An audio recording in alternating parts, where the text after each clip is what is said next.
This is a great treat for me because I knew Gary Ginsberg back in the days of a magazine people have forgotten about called George.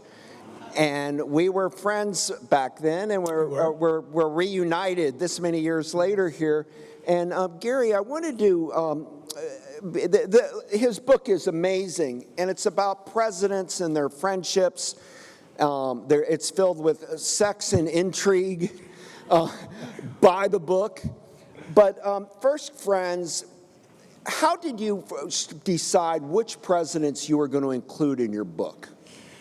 Well, I guess when I set out to write it, I wanted to cover the sweep of American history. So I wanted to do a friendship from the Revolutionary era period. I wanted to do a friendship pre-Civil War, during the Civil War, First World War, Second World War, Cold War, and then up to the present. So I kind of looked at the friendships in those buckets and tried to find the friendships that kind of best encapsulated that period, but also told a meaningful story of how a friend affected his friend or her friend, the president, and how it ultimately shaped America. No, you write about Jefferson and Madison. Yeah. I'm going to mainly focus on our talk today on more modern presidents, but I thought I'd pick one from the early group, and I think I found the Jefferson-Madison particularly intriguing. Yeah, it surprised me. You know, I've known a lot about, I mean, we all grew up, studying Jefferson and Madison. We knew that they had this great collaboration, but I don't think, at least I didn't appreciate the enormous friendship that developed between the two. It lasted from 1776 until July 4th, 1826, when Jefferson died. And the way we know that friendship so well today is they exchanged, if you can believe it, 1,250 letters between them, all of which have been preserved and published.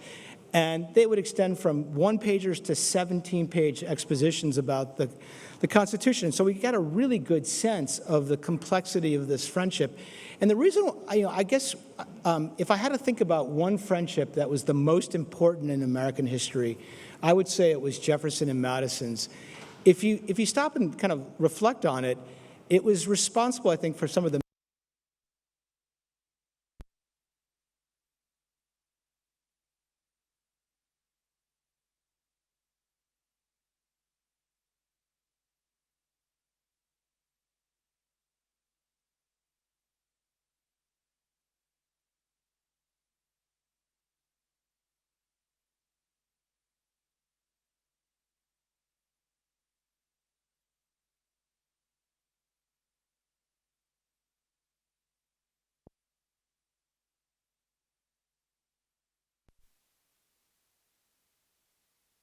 that gave Madison the grounding to be the leader, kind of the thought leader in Philadelphia in 1787. The two-party system, as I mentioned.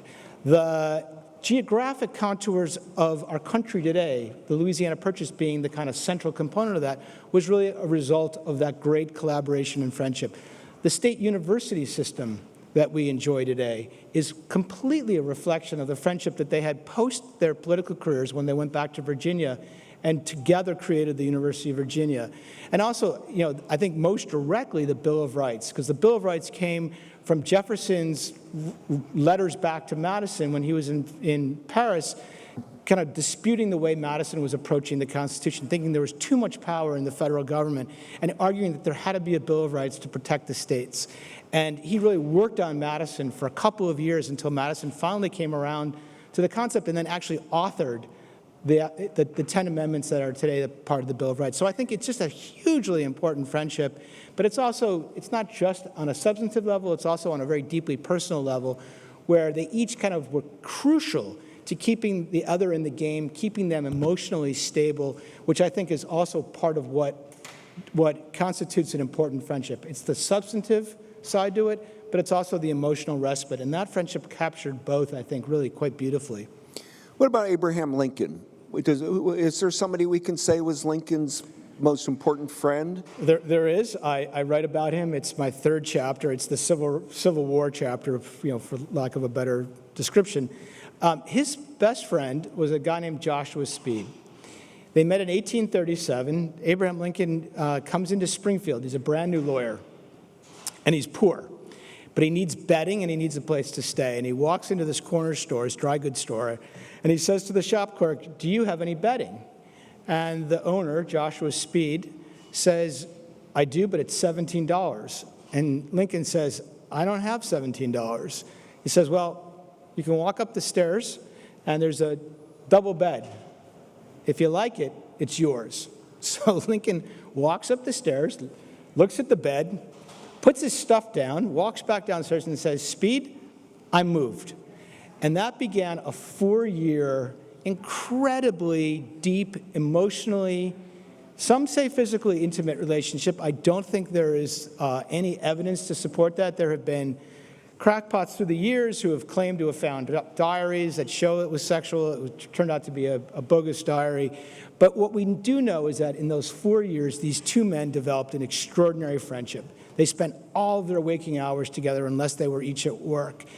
And out of that grew a dependence on each other. And where we see that played out most prominently is in 1841 in January. Two things happened to Abraham Lincoln that you may not be aware of. He proposes to Mary Todd and then decides he gets cold feet and pulls back the proposal.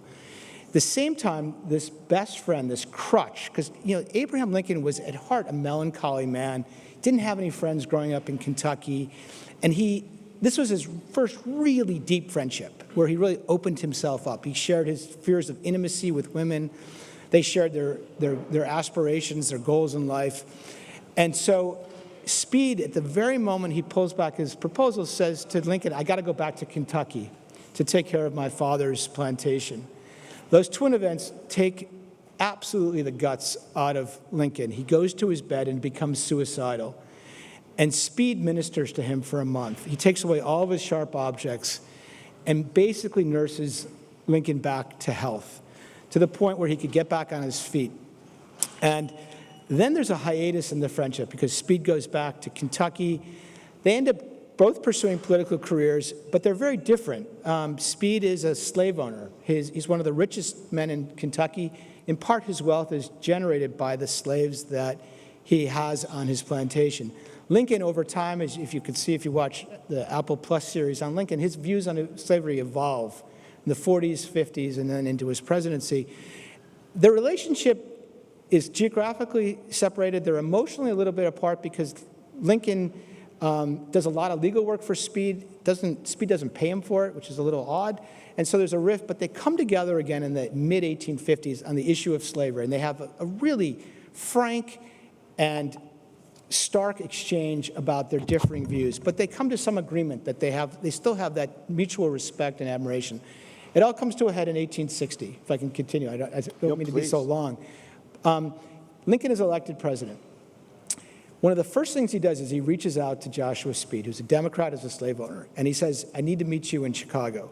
So Speed goes up to Chicago. They meet in the Tremont Hotel, and the first question that Lincoln asks is, "What is your pecuniary situation, Joshua?" And he says, "I'm too rich to come work for you." He says, "But I will do something better for you. I will make sure that Kentucky stays in the Union." Kentucky was one of the 4 border states, and Lincoln knew in November of 1860, if you lose Kentucky, you lose all the other border states. He couldn't afford to lose another 4 states. He'd already lost 7. He goes back to Kentucky, and over the next 2 years is the single most important person to Lincoln in keeping Kentucky in the Union. He goes up to the White House for Thanksgiving in 1861. They correspond constantly. He actually helps Lincoln message the war for the border states so that it's not about slavery, but it's about preserving the Union. And the friendship is totally renewed. They become like one again. And it just, for me, was just a great story. And just one last anecdote. In 1841, Lincoln says to Speed, "If I off myself, Joshua, no one will ever know the name Lincoln." When he signs the Emancipation Proclamation, he writes a letter to Speed right away, and he says, "Joshua, now with this Emancipation Proclamation, everybody will know the name Lincoln." And he was really the person responsible for that.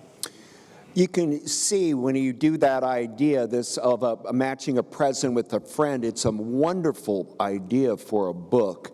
And you executed it so well that CNN now has just purchased his book to make it a documentary series on First Friends, and we don't know exactly when that'll happen, but it'll probably be coming out in the fall. Hopefully sometime early in 13. Or in early 2023, 13. Yeah, be done in the fall. Done in the and then, fall, yeah. yeah. And so we'll keep an eye on that, and this will give his wonderful book a second life. And hopefully he'll be back here for the next book festival when more and more people learn about this paradigm you've created of presidents with a friend. Let me ask you, where did the idea of this book come from? When did you first decide this is what I want to do? Yeah, I actually just woke up with the idea, if you can believe it, in April of 2018, and I called a friend of mine who's a book agent, and I said, I have this crazy idea to write a book about best friends of U.S. presidents. She said, I can sell this in a heartbeat. And I think the idea kind of was a result of a lot of different experiences in my beginning in my youth, when I became an absolute nut about the American presidency in the 3rd grade. I actually watched Abraham Lincoln get assassinated by the 6th grade class. Now, why the 6th grade faculty thought that was the appropriate entry point for the 3rd grade of the American presidency, I don't know. But I just became utterly fascinated by all things president. I worked for Gary Hart in 1984. And it was during that campaign that I first saw the role of the first friend. I watched, and many of you will remember, the actor Warren Beatty, who was Gary Hart's best friend. And I'd watch him fly in for the most important events of the campaign, and he would talk to Gary Hart in a way that nobody else on the campaign could. He'd say, stop talking and acting like a politician, Gary. And Hart would listen to him and would be startled into kind of a realization that nobody else could kind of capture from him. And at the same time, they would, after they did their work, they would go off to have a late night dinner, which was Beatty's preferred time of day. And he gave him this emotional respite, this relaxation, the humor that allowed Hart to relax. And I just kind of took mental note of that. And then it really crystallized for me in 1992. I was vetting Al Gore for the vice presidency. I was one of 5 lawyers who was working for the campaign, finding an appropriate candidate. And I was working on Al Gore. And I did 3 months of research, and at the end, I had to interview Gore for kind of the final interview, because Clinton had narrowed the list down to 4 people. And they were smart enough to realize that a 29-year-old shouldn't be the one to do the interview, so they brought in a guy named Harry McPherson, who you may remember from Lyndon Johnson. He was Lyndon Johnson's counselor and speechwriter. So I go to see Harry McPherson to tell him all the research I had done on Gore to prepare him for the interview. And I sit down, and I put all my notebooks in front of him. Harry McPherson says, I have a first question for you. Does Al Gore have any first friends? I'm thinking, oh my God, I've been studying this guy for 3 months. It's not a question I thought about. But then I realized he was actually onto something, because I'd worked for Clinton during the 92 campaign, and Bill Clinton had more friends than, anybody. It was the friends of Bill. And they helped elect Bill Clinton president. He said to me in my interview with him for the book, I'm the only president in history who can say his friends elected him president, because 600 attested to his character in New Hampshire, 100 actually drove up there and knocked on doors, and he got through the primary. So I realized, I worked for Gore in '88, and I realized that there were no friends of Gore hanging around the campaign. There were no legions of people going state to state helping elect Al Gore. So I said to Harry, he's got 3 friends. He's got 2 members of Congress and his brother-in-law. He goes, anybody else? I go, I don't really think so. He goes, well, that's concerning to me, and I'm going to ask him in the interview. So we go to the interview, and the first question to Al Gore is, Senator, who are your friends? Gore, I knew Gore pretty well.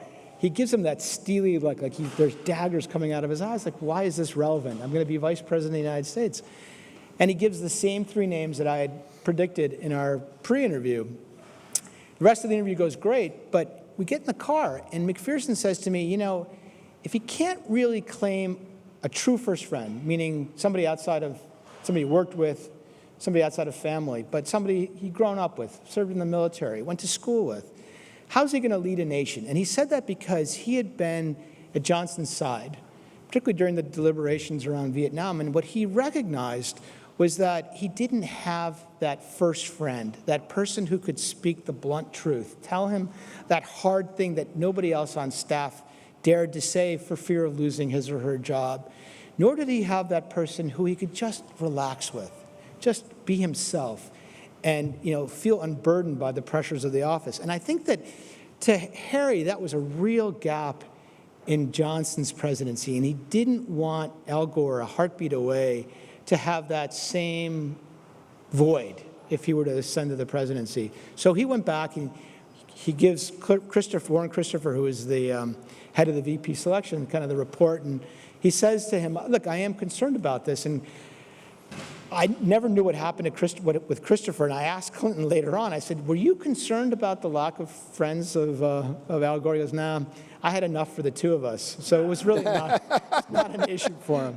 But I think that helped sensitize me to the whole issue. You know, Gary, I was doing a biography of Jimmy Carter, and I was down in Plains a lot, and I was trying to determine who's Carter's first friend, so to speak, and he didn't really have any either. I mean, it was one man named John Pope, who was the local cemetery mortician, and they were tight. He had this one guy, John and Betty Pope, and then Burt Lance was the money guy, kind of, though, with Coca-Cola for Carter.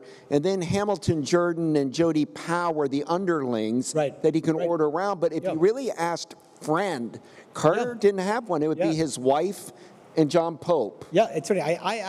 So I did a lot of research on a lot of presidents to come up with the 9. And Carter was somebody I was just interested in.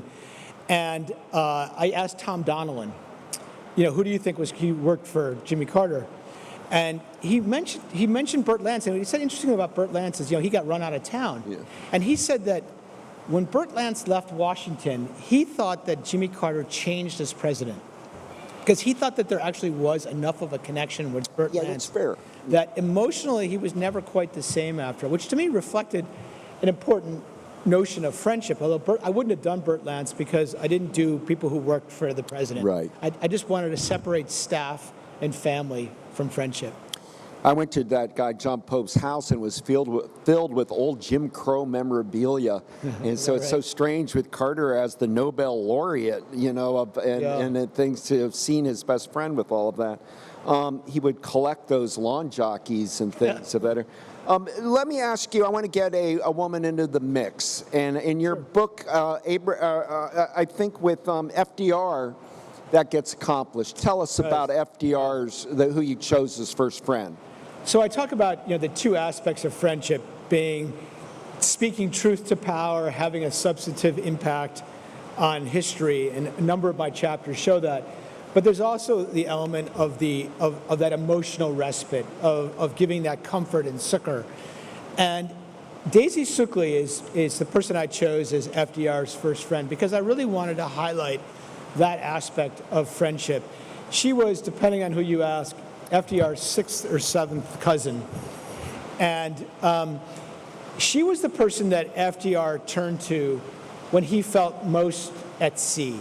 He said once, I'm either Exhibit A or left entirely alone. And by that he meant, I'm sitting here, I'm fighting 2 world wars, I'm fighting a world war, I'm fighting a depression, and yet when they turn off the cameras, when I walk off the stage, I'm left entirely alone. I'm a lonely president. You don't think about FDR as a lonely president. I mean, you wrote a book about FDR. I don't know if you thought the same, but what I came to realize was he was at heart lonely, despite having so many people around him. Daisy Suckley was that antidote to the loneliness. She was there pretty much by his side for the last 4 years of his presidency. She was the person, geez, I know this is quite loud. She was the person who, when he had 22 meetings in one day in June of 1944, was the person he wanted to have dinner with. Now, I don't know about you, but if I had 22 separate meetings in one day, I'd want to go to sleep. He wanted to be with Daisy Suckley because she could intuit things about him that nobody else could. She was curious. She was funny. There was a sexual attraction that I think galvanized both of them. I think there was a moment in 1935 where they actually had a brief kiss on top of a hill, but I don't think it went much further than that. But I think that was part of what kind of kept them so electric with each other. And she was kind of the person who was his eyes and ears. And when he got sick in 1944, she was really the one with Anna Roosevelt who made sure that he went to see a doctor for the first time in, I think it was like 6 years, when the doctors finally realized that he was dying. And then she helped nurse him through 44, 45. And then she was with him in Warm Springs and was the last person to speak to him before he had his stroke and died. And so for me, it was kind of a beautiful example of somebody who had such an emotional meld with the president and gave him that respite and that comfort that allowed him to get recharged and go on with his day. You know, I was amazed that FDR contracted polio. You know, 1920, young FDR was on the vice presidential ticket. Yeah. So a big star. And he lost, but he was the VP nominee. And then in 1921, he organized the Boy Scouts of America to meet at Bear Mountain. Right. And he went playing horseshoes and swimming, and he contracted the virus, the polio virus, which manifested itself where he couldn't walk anymore. And those days, once he went back to his home in Hyde Park, New York, nobody wanted to be in the room with FDR because they were afraid you would contract polio, like we just had COVID. But with polio, if you were just near somebody, there was this national fear. And how lonely FDR was sitting along the Hudson River where nobody would come and visit him or see him. Right. It was staggering to me, and it became a decade where there was one guy named Manswell Crosby who went with them to Florida that wasn't afraid to get polio, and that was the ornithologist of the state of New York that he knew. And so it's a kind of a lonely life with FDR. Yeah, and their relationship, that's very interesting you mentioned that. Their relationship started in 1922 when he's trying to rehabilitate himself on the verdant laws of Springwood. And his mother recognizes how lonely he is, and she calls up this sixth cousin and says, "Hey, Daisy," she lived in Dutchess County, "could you come over and hang out with my son?" So she sits on the lawn. He's literally pulling himself up on this kind of makeshift chair to build up his upper body, and she just sits on the lawn.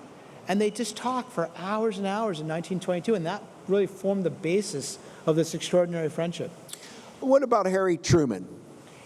Yeah, so I talked about the most important friendship in American history being Jefferson and Madison. I think the most important moment when a friend changes history is Eddie Jacobson's friendship with Harry Truman. They met in 1903 when Eddie was a high school dropout. He's working for a haberdasher. It's a word I've never used before until this book.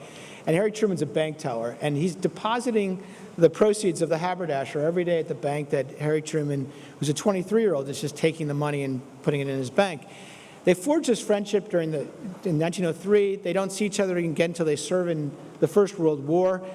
Eddie Jacobson ends up being this, quote, crackerjack Jew to Harry Truman. He helps him figure out how to professionalize the canteen. They make a lot of money in Truman's infantry, which he leads. A friendship is born. They create a haberdashery together in 1920 in Kansas City, and they develop, at that point, a lifelong friendship. It takes this really interesting turn in 1948.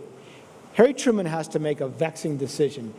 Do you recognize a Jewish state in Palestine? The British mandate is running out, and the UN is trying to deal with this, and they come up with this partition plan, which the UN ultimately it doesn't pass. And the State Department under George Marshall and the Pentagon and the War Department are dead set against a Jewish state because they think it'll lead to an Arab boycott of oil. They think it'll lead to the Russians coming into the sphere, and Americans will have to go back to war. So Truman knows that he's got institutional pressure, but he's also a devout Christian, and he has an emotional attachment to the idea of Jews returning to their homeland. Eddie Jacobson's a Zionist, and in 1948, in the spring, the Jewish lobby, whatever you want to call it, the Zionists, are pushing Truman really hard to recognize a Jewish state when the mandate runs out in May of 14. And Truman is getting really frustrated. He says, if Jesus Christ couldn't keep the Jews happy in his lifetime, how am I supposed to do it? They're hectoring him. And at a certain point, Chaim Weizmann, who is this brilliant British scientist and the leading Zionist in the world, is sitting in New York waiting to come see Harry Truman to make the ultimate pitch. And Truman won't see Chaim Weizmann.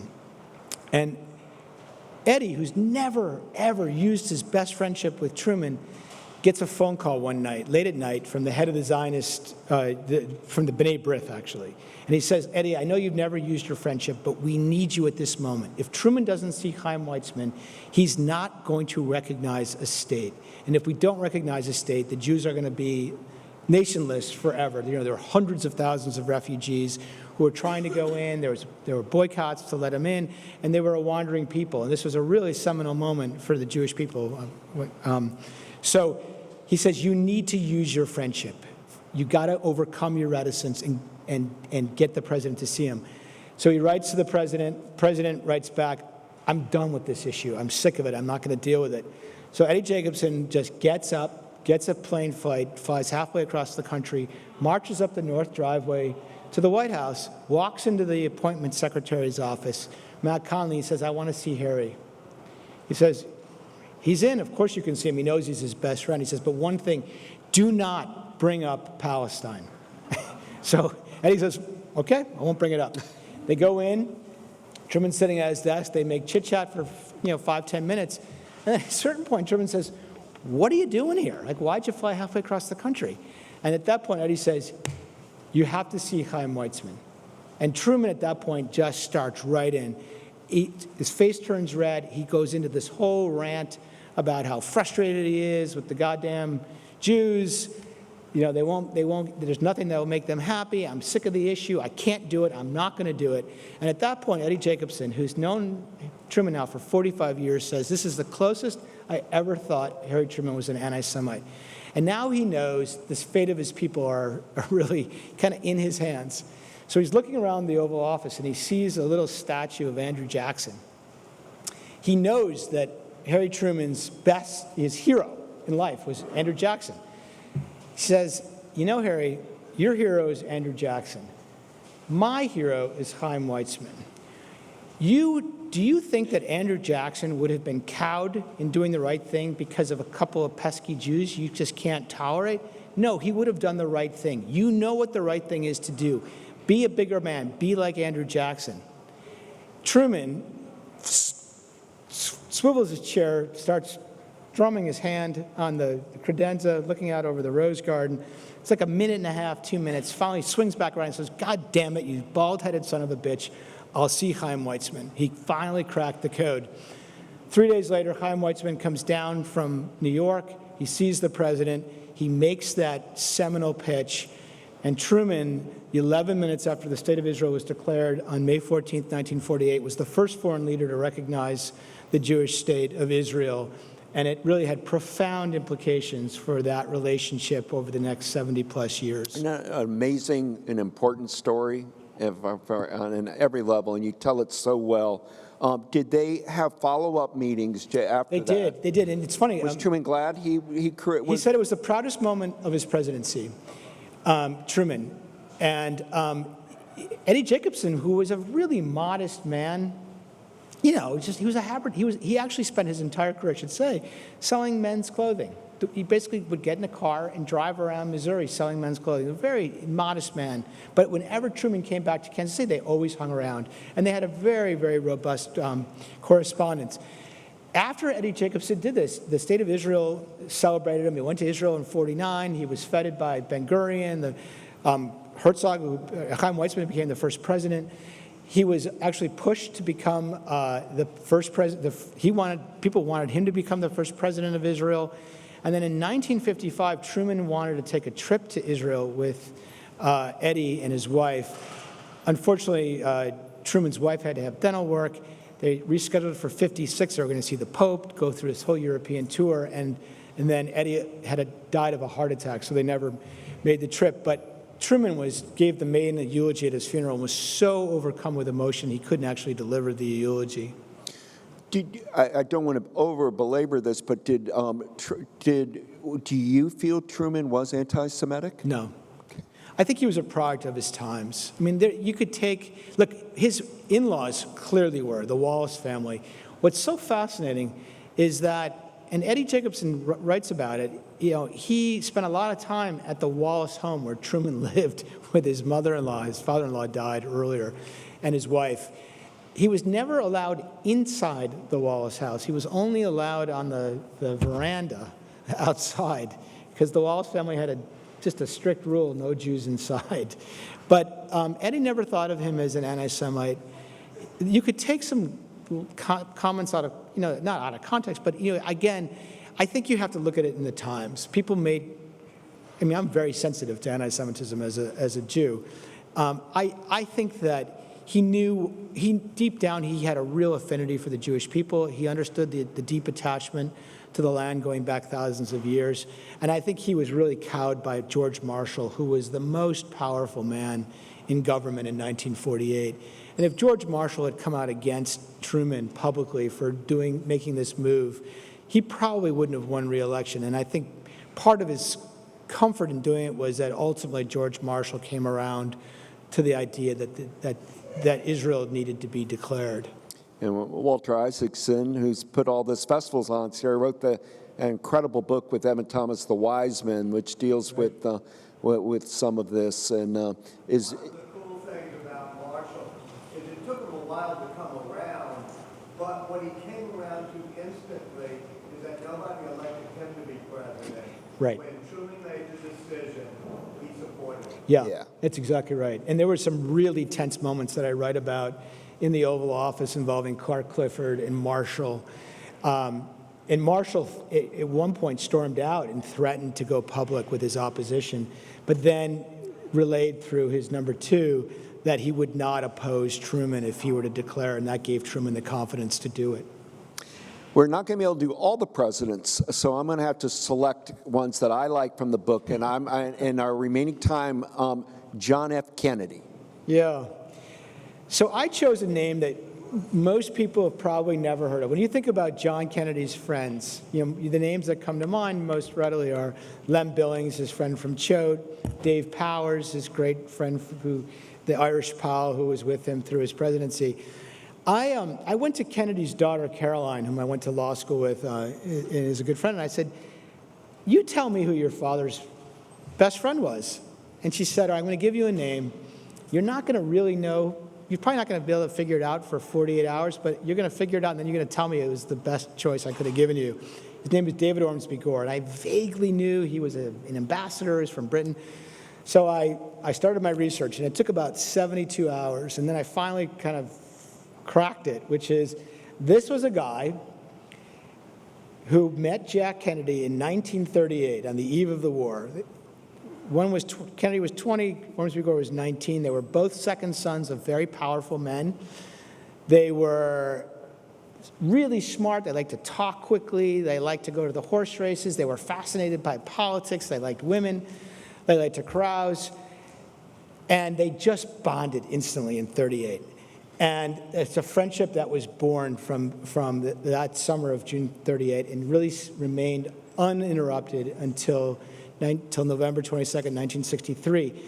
Ormsby Gore, I think, played, in many ways, the unsung role in the Cuban Missile Crisis and in the Limited Nuclear Test Ban Treaty. And without Ormsby Gore's influence over Jack Kennedy, an influence that started in 38 when they started debating the meaning of leadership in a democracy. Does a leader have to accede to the wishes of the electorate and kind of go along with the electorate until they get to the right point? Or does a leader have to do what is right and hope that he or she can bring the electorate with that leader? Ormsby Gore was of the view that you had a lead. He was in the Churchill mode of the 30s, where Churchill was obviously arguing for rearmament, and the populace wasn't there yet. They were following Chamberlain and Baldwin. They were so traumatized by the First World War, they didn't want to go there.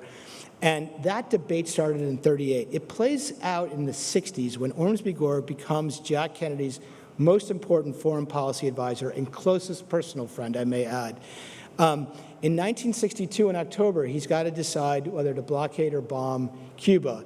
It's day 5, and he's sitting in Chicago, and he's got to get back to Washington.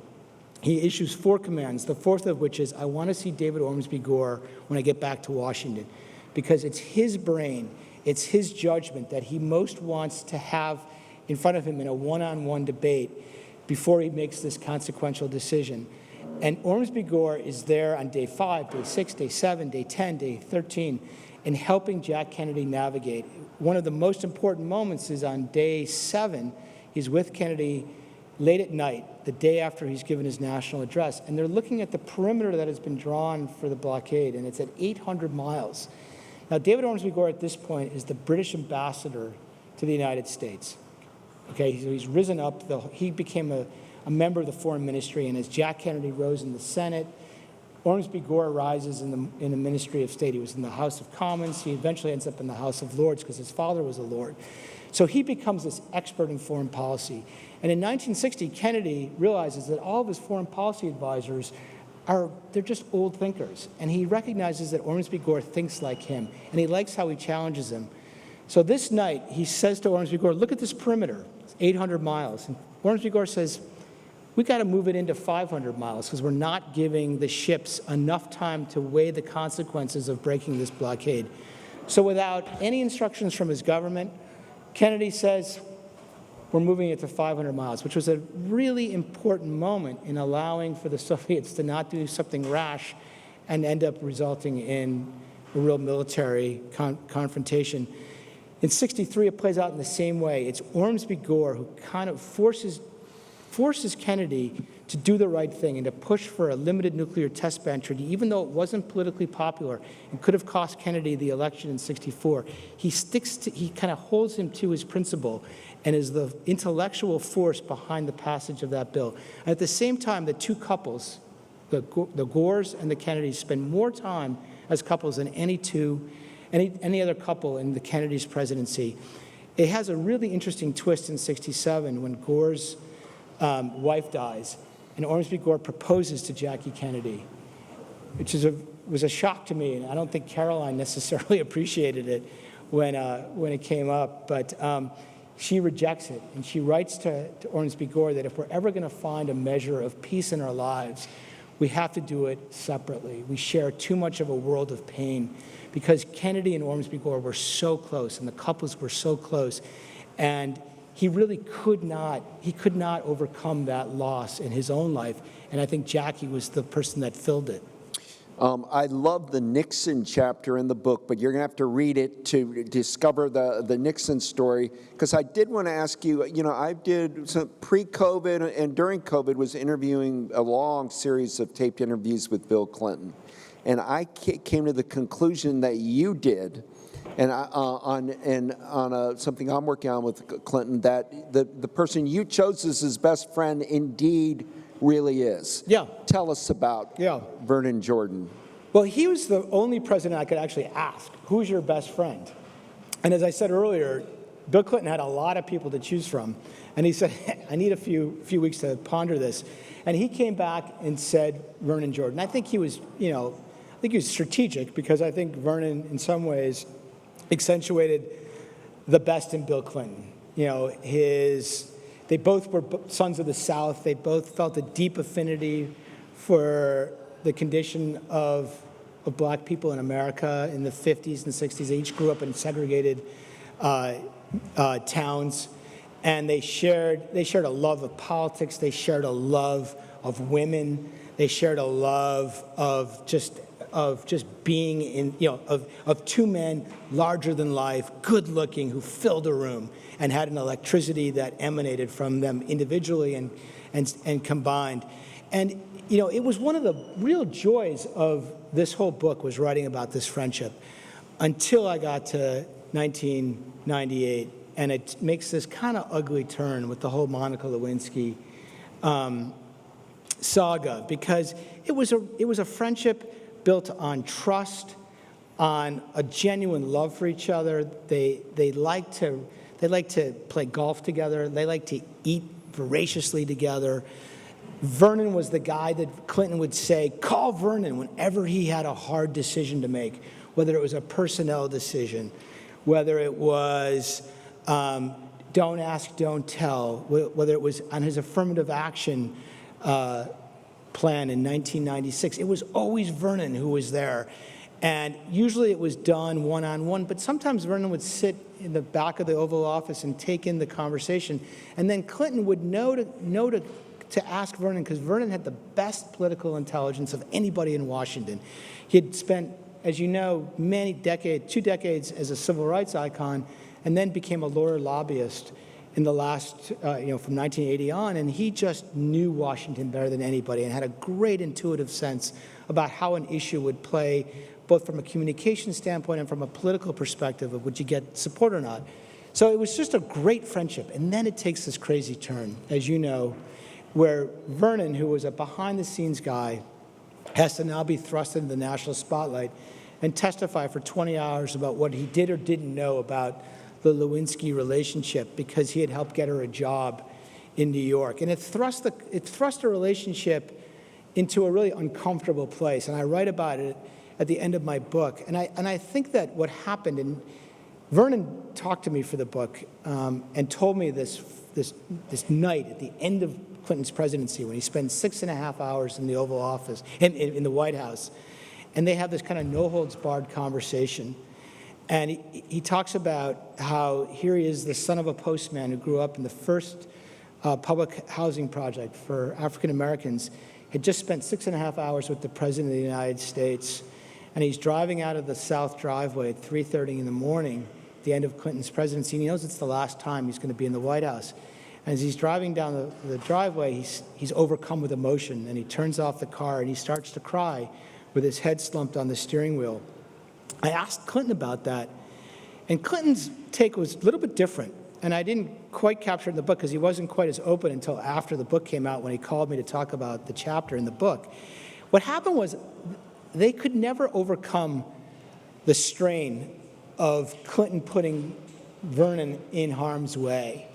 And I think Vernon was a very proud man, and I think there was a resentment that that Clinton should not have asked him to find a job for Monica Lewinsky, knowing the relationship he had. And I asked Clinton about it, and Clinton said, well, what you have to appreciate is you talk about me talking about women with Vernon. I never talked to Vernon about the women I was involved with for two reasons. I was A, ashamed, and two was I didn't want to implicate them.